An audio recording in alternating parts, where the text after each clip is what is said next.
Hello and welcome to the channel. Will President-elect Bola Ahmed Tinubu ever be accepted by Nigerians? Nigerians are by and large forgiving people, and a result-oriented Tinubu will most definitely sway their support. A lukewarm or Buhari 1.2 Tinubu, on the other hand, will certainly alienate him further. If Tinubu hits the ground running, most Nigerians will come around. So how can Tinubu do that in order to get the popular support he so desperately craves? We will highlight the 5 tests he needs to pass to get the people on side. Subscribe, like, share, and comment. Thank you. Bola Tinubu inauguration. The 5 tests awaiting Nigeria's new president. Nigeria is often referred to as the giant of Africa, given its huge population and economic potential. But it has some gigantic problems too, and these will confront Bola Tinubu as he takes over as president come Monday. The 71-year-old is unlikely to be faced by the challenges. As a 2-time governor of Lagos, he revitalized Nigeria's commercial hub, no easy task, and is well aware of the issues.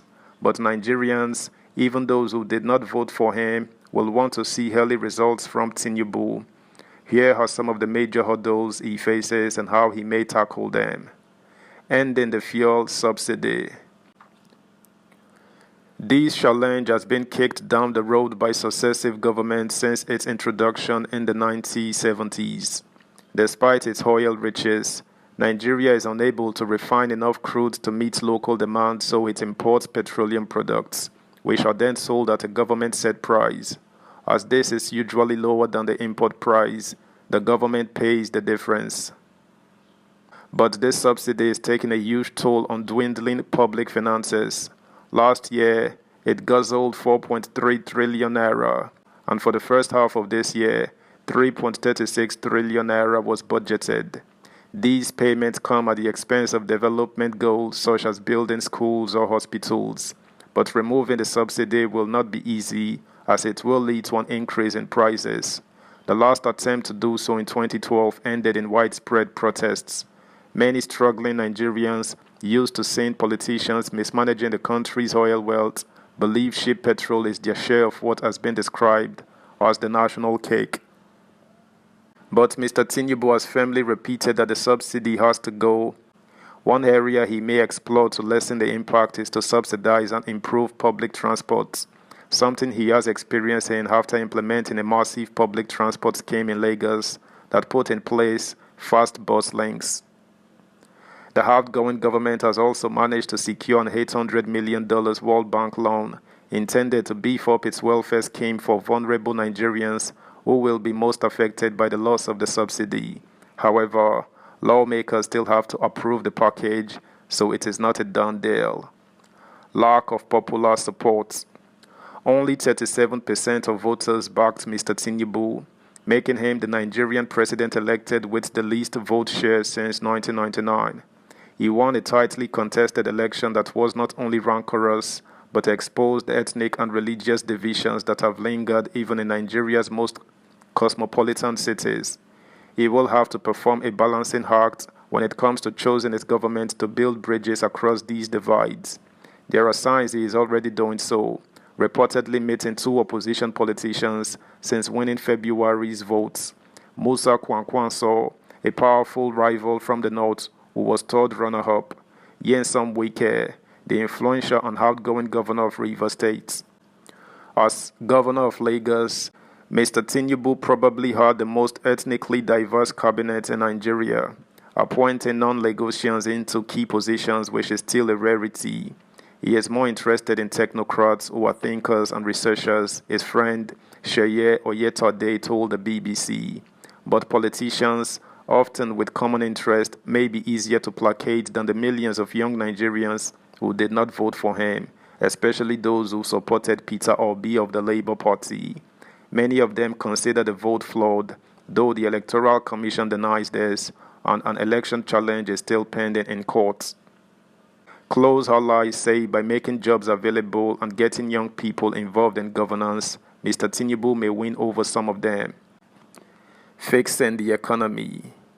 Most agree that as a trained accountant, this is Mr. Tinubu's area of expertise. But things have never looked worse for Nigeria. 1 in 3 are unemployed.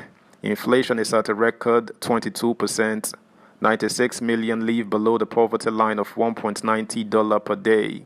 GDP per head, the economic output produced in a year by the average person, was $2,065 for 2021 compared to $70,248 for the US and $46,510 for the UK. Low revenues from declining oil sales. Mr. Oyetade bats away such statistics. These are not too dissimilar to what he met in Lagos in 1999. This may be hyperbole, but Mr. Tinubu's use of technology to improve tax collection in Lagos was remarkable, increasing revenue by more than 400% in 8 years. Campaign on insecurity. Mr. Tinubu will want to get a grip on this quickly, given the scale of problem.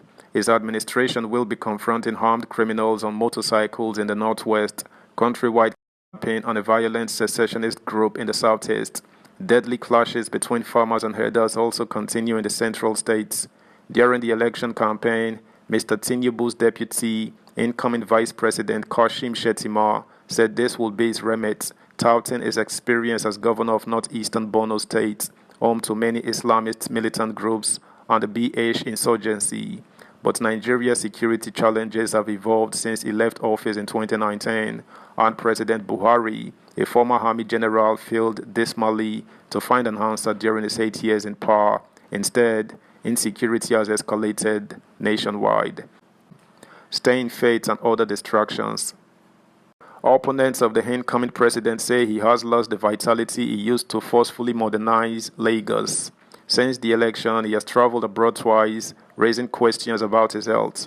In 2021, he spent months in London being treated for an undisclosed illness.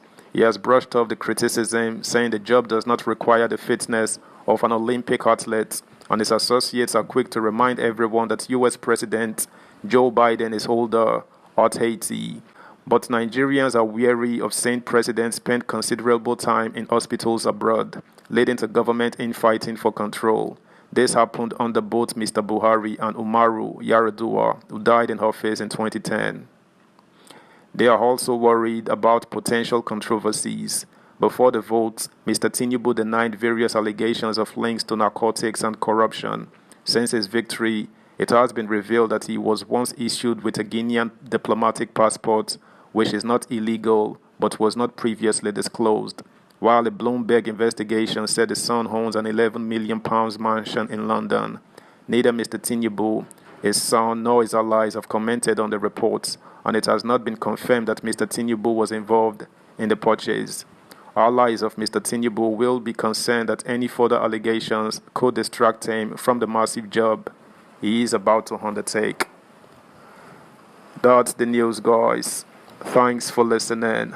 Until next time, bye.